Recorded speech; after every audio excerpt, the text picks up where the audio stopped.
అందరికీ హ్యాపీ శ్రీకృష్ణాష్టమి. మా ఊర్లో అయితే కృష్ణాష్టమిని బాగా చేస్తారు. ఈవినింగ్ కదా లైట్లతో ఇంకా బాగుంటుంది. స్వామివారిని ఊరేగిస్తారనమాట నైట్ అయితే.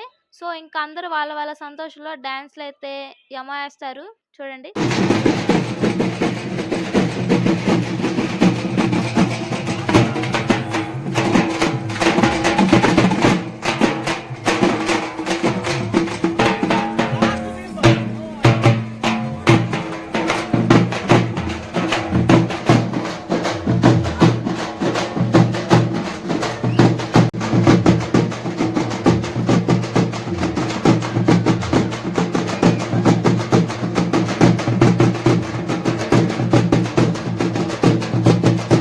లాస్ట్ 2 3 అయిపోయినాయి.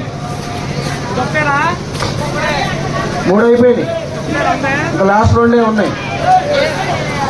ఈ కార్యక్రమానికి కొంతమంది విరాళ దాతలు ఇచ్చారు.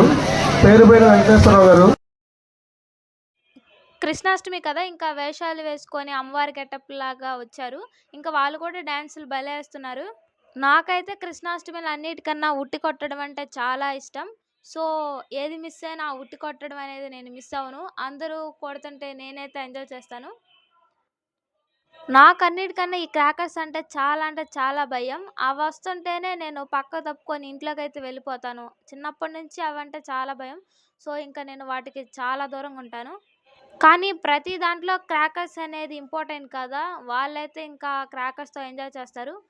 ఇంకా పిల్లలంతా ఉట్టి కొట్టడం అయితే అయిపోయింది. ఇంకా నెక్స్ట్ వచ్చేసరికి పెద్దవాళ్ళు. వాళ్ళైతే ఉట్టి కొట్టడానికి చూడండి వాటర్‌తో ఎలా కొడుతున్నారో. ఈరోజే కదా ఇంకా అందరూ హ్యాపీగా ఆడుకునేది. ఏదైనా పండగొస్తేనేగా. సో, ఇంక అందరూ భలే ఎంజాయ్ చేస్తున్నారు. నెక్స్ట్ వచ్చేసరికి డీజే పెడతారు. డీజే అనేది ఇంపార్టెంట్‌గా. ఇంకా పిల్లల బ్యాచ్ అంతా ఆ డీజే సౌండ్‌కి మన బాడీ మొత్తం వైబ్రేట్ అవుతుంది కదా! ఇంకా స్టెప్స్ అనేది నాట్ ఇంపార్టెంట్. మనం ఎగిరామా లేదా, మనం ఎంజాయ్ చేసామా లేదా, అదొక్కటే ఇంపార్టెంట్ కదా! సో, ఇంకా వాళ్ళైతే భలే ఎంజాయ్ చేశారు. నాకు కూడా బాగా నచ్చింది. నాకైతే ఈ డీజేల కన్నా ఆ డప్పు సౌండ్ అయితే ఇంకా చాలా ఇష్టము. అది ఇంకా బావుంటుంది కదా! ఇంకా ఈరోజు కృష్ణాష్టమి అయితే ఇలా జరుపుకున్నాము. Thank you for watching.